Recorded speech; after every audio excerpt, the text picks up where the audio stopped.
Hoy, 17 de octubre, Argentina se moviliza en torno al que fue quizás la figura política más importante del siglo XX, Juan Domingo Perón.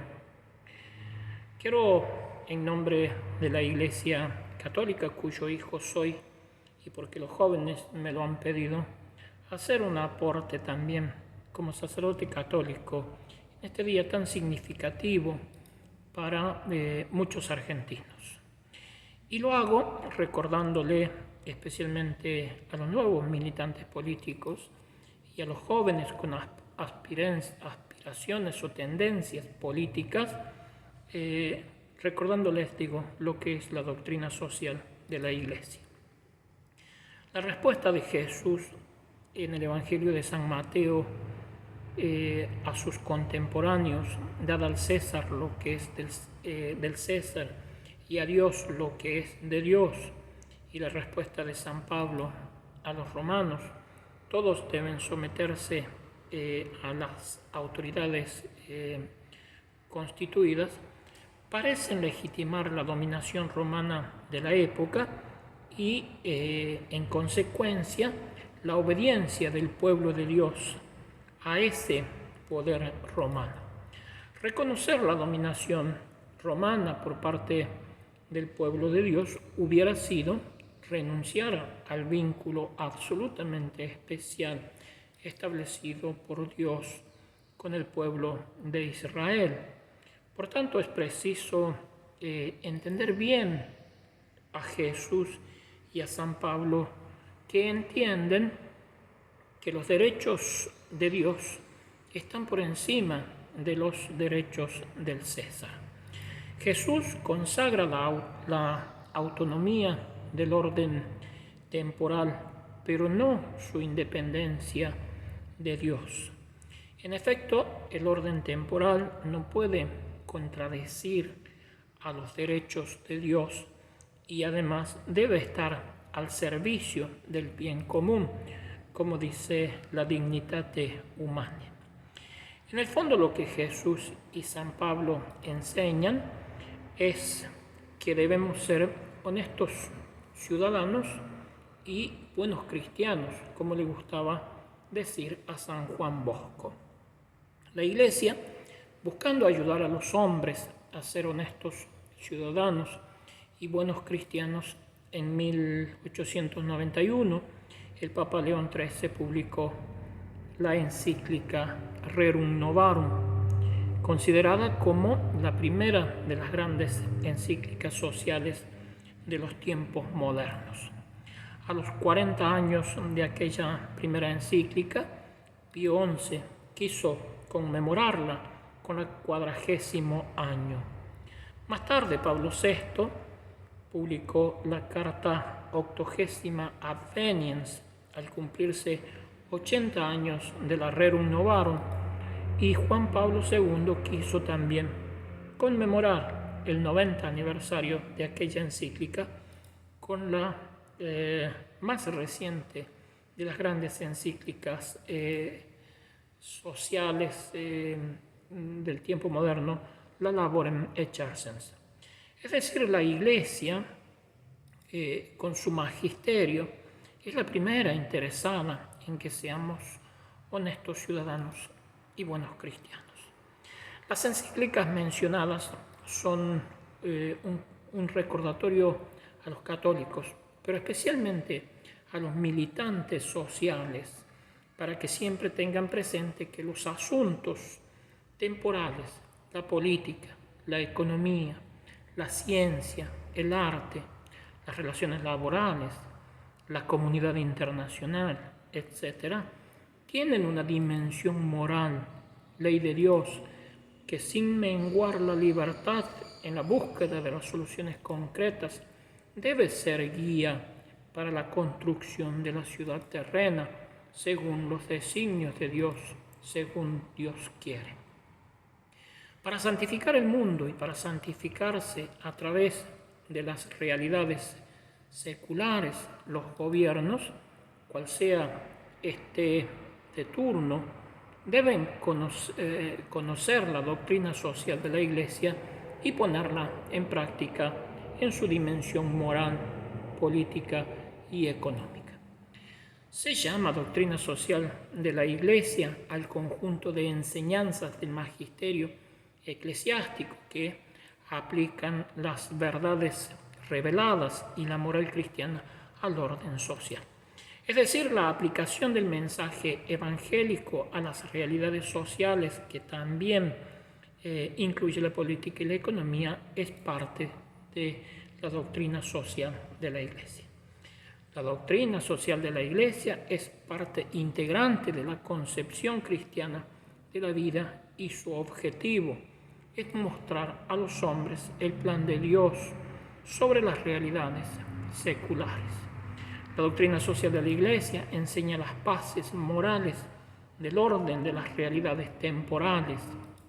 y esto no puede ser ignorado por los gobiernos independientemente del partido que vengan. Pues teniendo los gobiernos por vocación divina la misión de santificar las realidades temporales, como dice la Lumen Gentium, su número 30, deben cumplir el plan de Dios, que ha de llevarles a infundir la verdad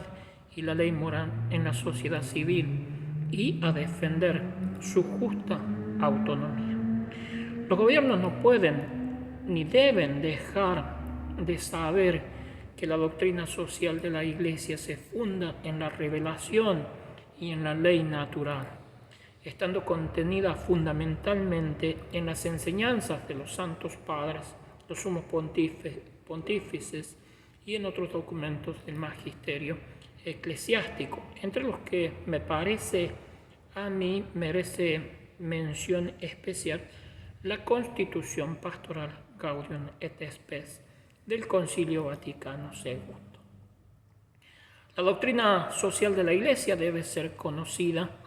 y difundida por los gobiernos, los cuales deben esforzarse por orientar los problemas sociales en conformidad con ella, o sea, con la doctrina social de la Iglesia.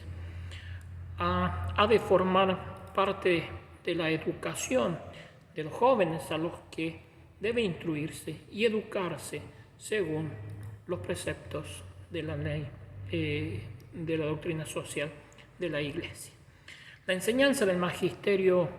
no agota todas las cuestiones morales que plantea una recta ordenación cristiana de la sociedad civil, ni tampoco han de esperar los fieles, los cristianos o los gobiernos para actuar a que el magisterio les dé de antemano soluciones morales. Mientras no haya enseñanza oficial de la Iglesia, corresponde a los ciudadanos bien formados y también a los gobiernos discernir lo que está de acuerdo y lo que no está de acuerdo con la ley moral cristiana. Los gobiernos, por tanto, no pueden ni deben dejar de lado la misión de la Iglesia, que es de orden sobrenatural, un orden que no le permite a la Iglesia mezclarse en las legítimas opciones temporales particulares ni defender programas políticos determinados particulares. La Iglesia está por encima de los proyectos de política particulares y se basa en apoyar se dedica a apoyar el bien común de toda la sociedad. Los gobiernos no pueden ignorar que la Iglesia tiene pleno derecho, que es un deber, a enseñar la dimensión moral del orden secular, tanto en lo social como en lo político y en lo económico. Asimismo, le corresponde el juicio moral sobre las cuestiones temporales y formar la conciencia de los hombres en su acción temporal. Todo esto que se desprende del Evangelio de San Mateo, dad al César lo que es del César y a Dios lo que es de Dios, no puede ser ignorado por los gobiernos. La Iglesia, velando sobre el bien común, puede, y de hecho lo hace, reprender los errores del gobierno contra el bien común, como lo hizo el Santo Padre con las Naciones Unidas no hace mucho tiempo. Debemos entender bien que la autonomía de lo temporal no significa una zona vacía del plan divino. El poder político viene de Dios, de los hombres y los pueblos viene la organización de la convivencia según propia responsabilidad. Es legítima la autonomía de la realidad terrena si por autonomía de la realidad terrena se entiende que las cosas creadas y la sociedad misma gozan de propias leyes y valores que el hombre ha de descubrir, emplear y ordenar poco a poco en orden al bien común, es decir, al bien de todos, como nos dice la Gaudium et Spes. Por eso, finalmente, el divorcio entre la fe y la vida diaria del militante político debe ser considerado como uno de los más graves errores de nuestra época. El cristiano que falta a sus obligaciones temporales y de manera especial en la política, falta a sus deberes con el prójimo, falta sobre todo a sus obligaciones con Dios y pone en peligro su eterna salvación. Dígase lo mismo de los gobiernos que faltando a sus obligaciones temporales, faltan a sus deberes con el prójimo, faltan sobre todo a sus obligaciones con Dios y también ponen en peligro su eterna salvación. Deseo pasemos un día pacífico, buscando no tanto manifestarse como reflexionando acerca de lo que, de por qué debemos manifestarnos. Los quiero mucho a todos y que Dios los bendiga y que viva siempre la patria.